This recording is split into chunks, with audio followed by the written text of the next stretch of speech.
یہ زعفران ہے اور اس کا صرف 1 پاؤنڈ 5,000 امریکی ڈالر کے برابر ہے۔ یہ دنیا کی سب سے مہنگی مسالہ جات میں سے ہے۔ دوسرا سب سے مہنگا مسالہ ونیلا ہے جو 1 پاؤنڈ قریباً 600 امریکی ڈالر کے برابر ہے۔ تو کون سی چیز زعفران کو اس قدر مہنگا بناتی ہے؟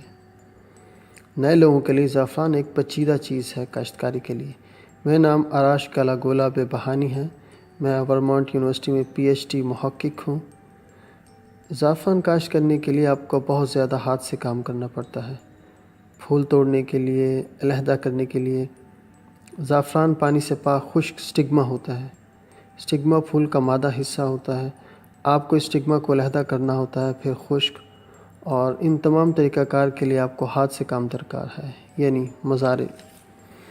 میں پھولوں کو ہاتھ سے کاشت کرنے کو ترجیح دیتا ہوں کیونکہ میں پھولوں کے دوسرے حصے کو خراب نہیں کرنا چاہتا۔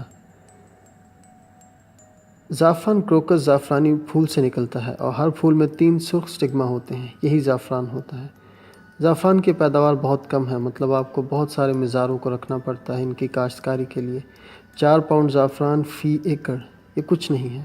صرف 1 پاؤنڈ زعفران کے لیے 1,70,000 پھول درکار ہوتے ہیں۔ یہ جامنی پھول 6 ہفتوں تک کھلتے ہیں، ستمبر کے آخر سے دسمبر کے شروع تک۔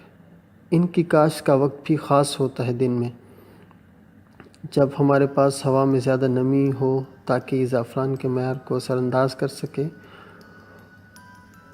اور سورج کی روشنی بھی اس زعفران میں موجود کیمیائی ساخت کو توڑ سکتی ہے۔ چنانچہ ہم زعفران کو صبح جلدی کاٹنے کو ترجیح دیتے ہیں، ہر دن، یا اگر ہر دن پھول نہ ہوں تو ہر دوسرے دن۔ دنیا کی 90% زعفران ایران کی خشک زمینوں میں پیدا کی جاتی ہے، مگر یہ تمام کاشتکاری زعفران کی ایک بھاری قیمت رکھتی ہے۔ کیونکہ زعفران پیدا کرنے والوں میں سب سے اہم ایران ہے، کیونکہ کام کرنے والے یہاں ہیں اور یہ بہت سستے ہیں۔ کچھ حصوں میں غلامی کی طرح بھی ہے، مطلب ان کا رویہ مزاروں کے ساتھ مجھے نفرت ہے، اس سے مجھے کہنا چاہیے۔ میرے تجربے کی بنیاد پر یہ کام کرنے والے عام طور پر کھیتوں میں صبح 5 یا 6 بجے آتے ہیں اور 4 بجے چلے جاتے ہیں۔ زیادہ تر زعفران کی فصل کاٹنے والی عورتیں ہیں، جنہیں زیادہ سے زیادہ 5 امریکی ڈالر ایک دن کے ملتے ہیں۔ زعفران صرف ایران میں ہی نہیں اگایا جاتا، یہ مراکش، Spain, Italy, Holland, Afghanistan, Bharat اور حتیٰ کہ امریکہ میں بھی پیدا ہوتا ہے۔ امریکہ کیوں بھلا؟ گو کہ بہت سے امریکیوں نے کبھی زعفران نہیں کھایا ہوگا۔ امریکہ نے 25 ٹن درآمد کیا 2013 میں اور 46 ٹن 2016 میں۔ مجھے پتہ ہے زعفران کی زبردست مدافعت ہے سرد موسم کے خلاف۔ اگر آپ ورمونٹ ریاست کو پلاسٹک کی ایک تہہ سے ڈھانپ دیں، آپ کے پاس وہی ماحول بن جائے گا جو ہمارے ہاں ایران میں ہے۔ کیا اعلیٰ چیز ہے زعفران کے متعلق؟ صدیوں سے بہت سی چیزوں میں مفید ثابت ہے۔ زعفران سب سے زیادہ کھانے میں استعمال ہوتا ہے۔ بحیثیت ایک ایرانی، ہم زعفران استعمال کرتے ہیں اپنے کھانوں میں۔ ہم زعفران کے ساتھ بہت کچھ پکاتے ہیں۔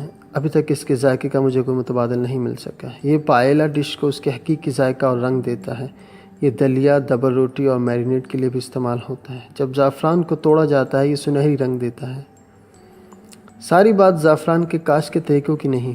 زعفران میں ایسے کیمیائی اجزاء ہوتے ہیں جو کہ بہت مہنگے ہیں،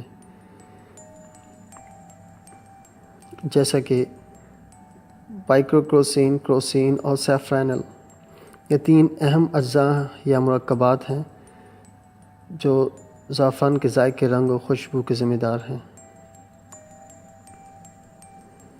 جب ہم زعفران کے معیار کی بات کرتے ہیں، تکنیکی طور پر ہم ان تین کیمیائی اجزاء کی بات کرتے ہیں۔ زعفران مخفی طور پر بہت قیمتی چیز ہے۔ لوگوں نے ہلدی کو سرخ سنہری پتیوں اور آبی پتیوں میں ڈال کر زعفران بنانے کی کوشش کی ہے، مگر رنگ اور ذائقے بالکل مختلف ہیں۔ بڑی مقدار میں لیا جائے تو زعفران انتہائی طاقتور، مسرت آمیز دوا ہے، اور تحقیق بتاتی ہے کہ الزائمر، ڈپریشن اور قبل ماہواری علامات کو کم کرنے میں مددگار ہو سکتا ہے۔ کون جانتا تھا کہ چھوٹی پتیاں مل کر کتنی بڑی چیز بن سکتی ہیں۔